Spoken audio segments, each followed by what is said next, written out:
right, hey guys. Thank you for tuning back in as promised. I hope you were able to watch the video. Now today we're gonna meet with Jeff Reese, an intricate part of the ag community, and kind of represent that population, to kind of talk about the video and what that meant to him and what he thinks that kind of means to perhaps his family, his friends, and just the ag community in general. So, Jeff. Well, thanks for having me. Yay, not a problem, man. Thank you. I think we have a good day for it. I know. Yeah. It's no wind, and it's just beautiful out. Yeah, so. That it is. So, well, you watched the video? Yes. What are your initial thoughts on that? It's heavy. It's a heavy topic, and I think in our community, it's a lot of that type of conversations just don't happen. Mm-hmm. And I don't know that it's a thought that crosses farmers' minds on a regular basis. I mean, that's not something that's like, yeah, we need to talk about that today. Mm-hmm. But the reality is, that's kind of the problem, is we don't really talk about it. And I think some of those things, because in general, agriculture is a very independent, I mean, you set your own schedule, you operate by your own rules, and Mother Nature dictates a lot of what you do, and so you don't really have a lot of control over that. You just you do what you have to do when you have to do it. And because of that, some of those things kind of catch up to you. Like you don't see them coming. You don't see the conversation with the banker and the lender. And I think that was interesting in the video too. The lender in agriculture, a lot of people, their banker is just a person that they go and talk to, but in agriculture, he is involved. He is that family friend in a lot of ways, and those aren't conversations that a lender wants to have. I think a buddy of mine, Craig Von Stein, is in that world, and that's not a conversation that he wants to have, but we find ourselves in those situations sometimes, and it's a lot to kind of take on. And so there's all these people in our lives that have impact on all those things, but it's just not a topic that we talk about. Well, and I think one thing that through the video that has the potential to be really helpful is, there was kind of this moment where the lender, like, he saw what was happening, and he kind of he didn't know how to say it. You could tell it was a little awkward, but I mean, he noticed like something's going on, and he kind of was like, even making mention of, well, your dad didn't have it this hard. Right. Things have changed. He wouldn't have expected this. Kind of even giving that particular farmer, Jesse, like a way out. Like, he tried to open that door, but you could really see where Jesse, he wasn't going to do it. He was feeling it, but he just was not going to talk about it. And I think the other thing that video really represents is the amount of struggles, like barriers, if you will. Yeah. I mean, here's the family farm. Here's the can't pay his bills. Things are breaking. He just kind of had one thing after another. Do you think? Do you think that's a pretty realistic? I think it is. So, with this kind of scenario, again, because it's not a conversation that happens very often, so you have this long-range problem that's happened. I mean, he is struggling to pay his bills. He's taken out a line of credit, which just about everybody has to do so that they can pay their bills, and you get $80,000 seed bills and things like that happen every year. You put that in the ground, and then you just don't know what Mother Nature takes control, and there's only so much you can do. But you have those bills every year, whether your crop comes out or not, and whether the prices come out or not, and all of those things happen. So you have this kind of long-term stress that just builds and it grows, and it's just kind of always, it's in the back of anybody who's ever put a crop in the ground and ever worked with animals or worked in soil, like that happens. It's like a gamble. You've made an investment and you've done everything that you can do, and it's out of your hands. And every day you just have to sit and hope that it comes to fruition and the prices go up and the crops come on and you get rain when you need it. There's so many things that happens. And so from the time you've decided you're going to put a crop in the ground, that's not in May when you're actually working the dirt. That's happened way before then. You've made those purchases already. So you've bought the seed. Now, all you're doing is hoping that by the time September, October comes around, you'll have something to do. So you have this long-term stress every day. Then things can go great. You can, get it in, you can have this, all this can happen. And then as you saw, now all of a sudden, you have this long-term stress and you're compiling multiple add-on stresses. And that's those things where you just can't see that coming. You can have concern, the banker can be concerned. Yeah. But what he doesn't see is the where stuff isn't working. And, he has his dog or, the dog could get sick and, here's your best friend or, your wife could have an illness and you're going to the hospital and it's not just equipment failure. It could be all of these other things. The same things that everybody in life has. Honestly. Your kid could get getting bullied in school. It could be so many things. But then it's compounded with the actual, the business of being in agriculture and what that means. You have all these other issues too and stresses, if you will, that are all built up in your daily life. Right, yes. Yeah. And I think, how do you think, for someone that, I want to be able to relate in a way that, people understand. So, when we think about, our jobs, like I have a job, you have a job, right? And it's not necessarily dependent. We don't have all these other factors that I think is really important to note as a farmer would have. Right. We have a lot of control over our actions and they don't. It is hope. It's a gamble that I think adds that extra layer that a lot of people, I don't think they understand.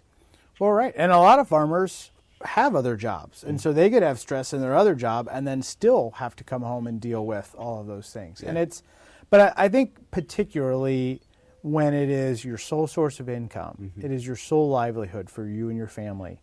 And so you have that burden of responsibility. And then, we talked about century farms and families that have worked the same ground for 100+ years. And especially in this area, we have a lot of century farms and even 150 years of farms that have been in families. And you start thinking about what that means to lose that. And a lot of people, their whole identity has been that ground. Yeah. From the day they were born to the day that they decided to do something, they've stared at the same piece of ground. And the thought of having to give that to somebody else, and it's out of your control, that's hard. Yeah. It doesn't matter what your situation is. That's hard any time. When I think you bring a really good point, it's identity. Yeah. Like this is all that they've ever known. Right. And I think too, sometimes when we talk about that farmer or guys in general, right? It's like, no, I got this. I'll take care of this. And so now, you have this thing of not only losing your identity and everything you've fought for and everything that you've ever known, you have, and, you have, again, all those extra stresses, which I think, and guys aren't notoriously like, I lost my, it's not like that, and so, I don't know, how do you think we reach them? How do you think there's so many barriers, and I think we've caught a lot of those. How do we say it's okay? I think the biggest thing is just repeating the message. Like, ultimately, we're trying to get in touch with a group of people who are strongly independent, which is what makes them amazing and what makes it work. Right. When you think about the insanity of taking on this huge amount of debt to put something in the ground and be totally dependent on things that are out of your control, like it takes an incredible amount of strength and independence to take that on year after year and do it as well as farmers do especially in our area. Like, we have a lot of different things. We have terrible soils in some places. We have rain patterns that miss a mile away straight down the highway. It could be 70 today and Right. like rain for 3 weeks straight. I think a lot of guys in our area especially really, have a lot of those different stresses. And ultimately, the biggest thing is making it normal to talk about those things. Because it may be a small percentage of farmers that are really going through the worst case of those scenarios. But every farmer should see those things and be like, it's okay. Like, we got your back. And I think the biggest thing is in agriculture, if you're having those troubles, we're the first ones to come. If a guy's sick and he can't run his corn, everybody else shows up with their combines and they run. I mean, it happens over and over and over again. Yeah. I think that's the biggest message. Like, it's like, we got you. Yeah. We have your back. Yeah. Let us help if you need it. And I think that's the biggest takeaway is you don't need to feel like you're at it alone. There are people that will have your back no matter what, because that's what we do in agriculture. Yeah, I think that's a really good point to make is like, as strong and independent, I've also seen it even in my life and my family and different friends, this, that, and the other, is that here's someone who's fiercely independent but fiercely loyal. And those two things, it's funny because sometimes I feel like there's a wall between them. Like, I'm fiercely independent and I will do anything for you, but when I need the help, I don't want to ask. I don't want to ask for it, Yeah. And so, like, I think you bring up a really good point of like, have it in conversation. Yeah. And I think too in that conversation, I think sometimes when that even if you're not a farmer, it's reaching out to say, are you doing okay? Right. Like, how can I help you? Like, what can I do to help you? I mean, I think we need to do that in general. And kind of, maybe sometimes it's not going to be easy, but maybe it is swallowing your pride, I think I just would like to say that I think not every person has been has been affected by suicide or something like that in agriculture, because there are pockets of that. But I think, and it's really easy to say, oh, is it really that big of a deal? And I think if one person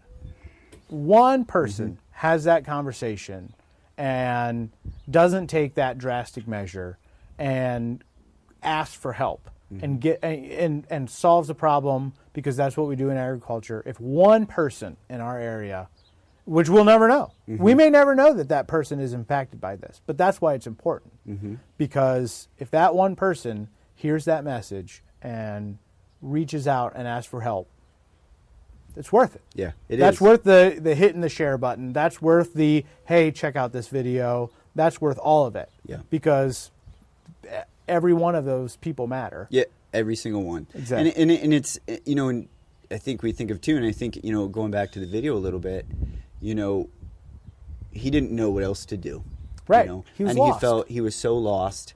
And also, when we think, he lost his life and his children lost their dad. Right. And his wife lost their, I mean, the impact, it's like throwing a stone on a pond. I mean, it ripples out, So, yeah, being able to hit that share button or just talk to someone about it and normalize it, if you will. Right. That one person does make a huge difference. And we all have such value in our own lives. I mean, just being alive, being here, the impact that we make every single day, it does make a huge difference. And so, like you said, I think it's an important point to make. Even though it may make you feel uncomfortable. Yeah, that's not what. Yeah. What is ultimately, for your uncomfortableness, what could happen? You could save someone. Right. And I think ultimately, isn't it a message worth sharing? Yeah. Yeah. I mean, yes, it may be a topic you don't feel comfortable talking about, but what about your best friend? What about your neighbor? What about, in my case, an uncle? Yeah.